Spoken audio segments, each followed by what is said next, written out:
Anti-federalist No.8. The power vested in Congress of sending troops for suppressing insurrections will always enable them to stifle the first struggles of freedom. By the Articles of Confederation, the Congress of the United States was vested with powers for conducting the common concerns of the continent. They had the sole and exclusive right and power of determining on peace and war, of sending and receiving ambassadors, of entering into treaties and alliances, and of pointing out the respective quotas of men and men which each state should furnish. But it was expressly provided that the money to be supplied by each state should be raised by the authority and direction of the legislature thereof, thus reserving to the states the important privilege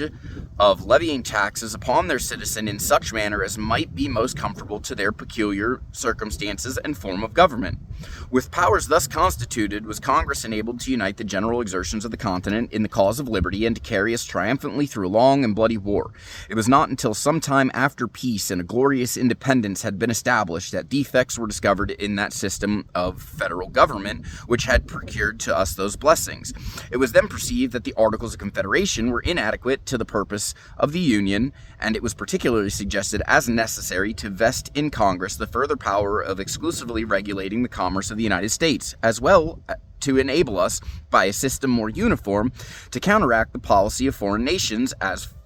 for other important reasons. Upon this principle, a General Convention of the United States was proposed to be held, and deputies were accordingly appointed by 12 of the states charged with power to revise, alter, and amend Articles of Confederation.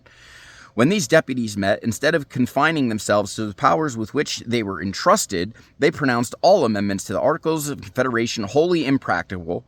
and with a spirit of amity and concession truly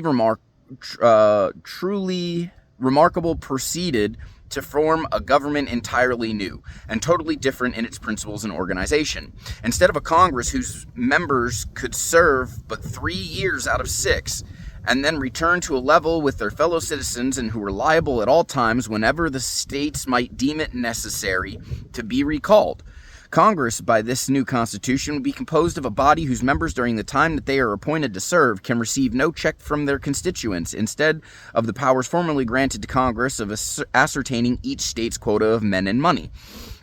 to be raised by the legislators of the different states in such a mode as they might think proper. Congress, by this new government, will be invested with the formidable powers of raising armies and lending money totally independent of the different states. They will, moreover, have the power of leading troops among you in order to suppress those struggles which may sometimes happen among a free people, and which tyranny will impiously brand with the name of sedition.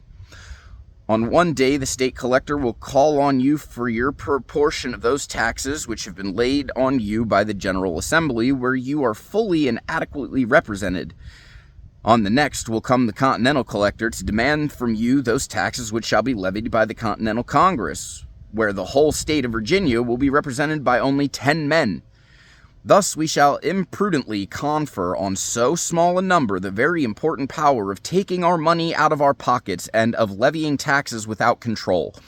a right which the wisdom of our state constitution will in vain have confided to the most numerous branch of the legislature. Should the sheriff or state collector in any manner aggrieve you either in person or property, these sacred rights are amply secured by the most solemn compact.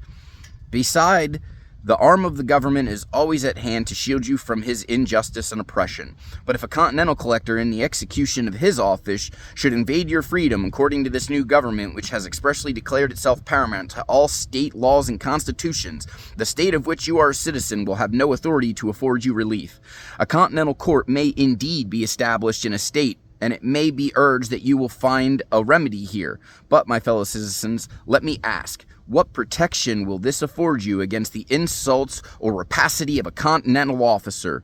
when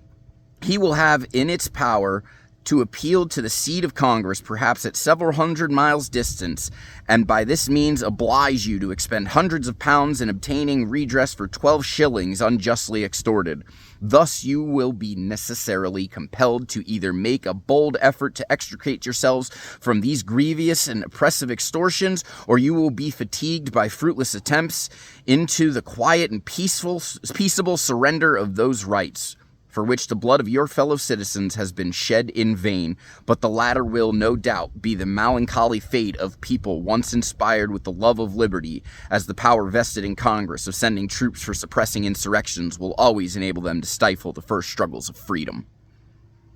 Act accordingly.